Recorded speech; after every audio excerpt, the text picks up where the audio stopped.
Just like when I got with him, he was just a man.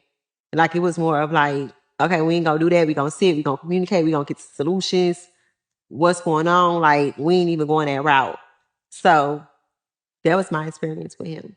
So a lot of the things that people really like say about him, you didn't experience that as in dating. That's not something that you saw. So is that the reason why you never said anything? Is that the reason why when all of these allegations and lawsuits came apart, like why didn't you speak? Because I can't speak on something that wasn't my experience. And I can't speak on something that I don't know. I can't speak on these allegations because I wasn't around at the time. I don't know that person and that wasn't my experience. So with you being, I feel like, a survivor of domestic violence, he never hit you in a relationship. He was never violent. Was that something that you had to tolerate, or that wasn't a part of, because I feel like that's the biggest thing to him right now is, what he going through in these lawsuits and, that video that came out. And it's like, I feel like a lot of people are wondering, was that your experience? And I know personally that you've been through domestic violence before, and I don't think I know that's something that you've grown from and that you don't tolerate.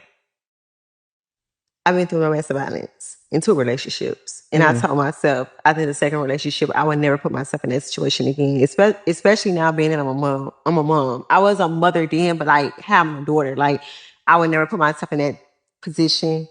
I don't stand for domestic violence. I'm just not going for that. So do you feel like with dating Diddy, like, was it a business relationship? Do you feel like it was beneficial for you? I feel like it was beneficial for both of us. I think that, like, I was able to come and be a brand ambassador for Deleon and take it to a whole nother level because I feel like, I won't say nobody wasn't drinking Deleon, but Nobody wasn't drinking Deleon.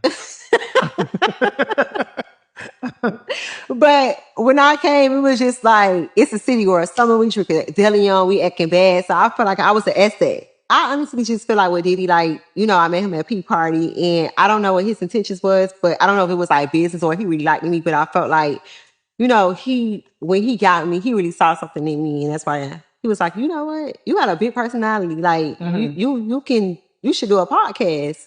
Like you know how to engage in conversations. Like you know how to ask good questions. So I felt like, I came into his world and I was able to like turn everything he had going on up a notch. Like, he had Deleon. I was able to have the whole world drinking Deleon, putting in his songs. Like I made it popular, Yeah. And then with Revolt, I was able to come and make it the #1 podcast on Revolt. Yeah. So I felt like, and then with him, it was like he was able to, take my career to the next level. I did the Met Gala. I got ready with Vogue. Like I wasn't going into the relationship thinking like, I want to get a purse. I want to go on private jets. I want to get diamonds. Like I feel like I'm up under a mogul. I want to learn something, like I want to learn business. I want to learn how to, okay, you got a network. How can I get a network? Or, you had a Sean John. How can I make Carisha Please the next Sean John? So I went into that relationship like,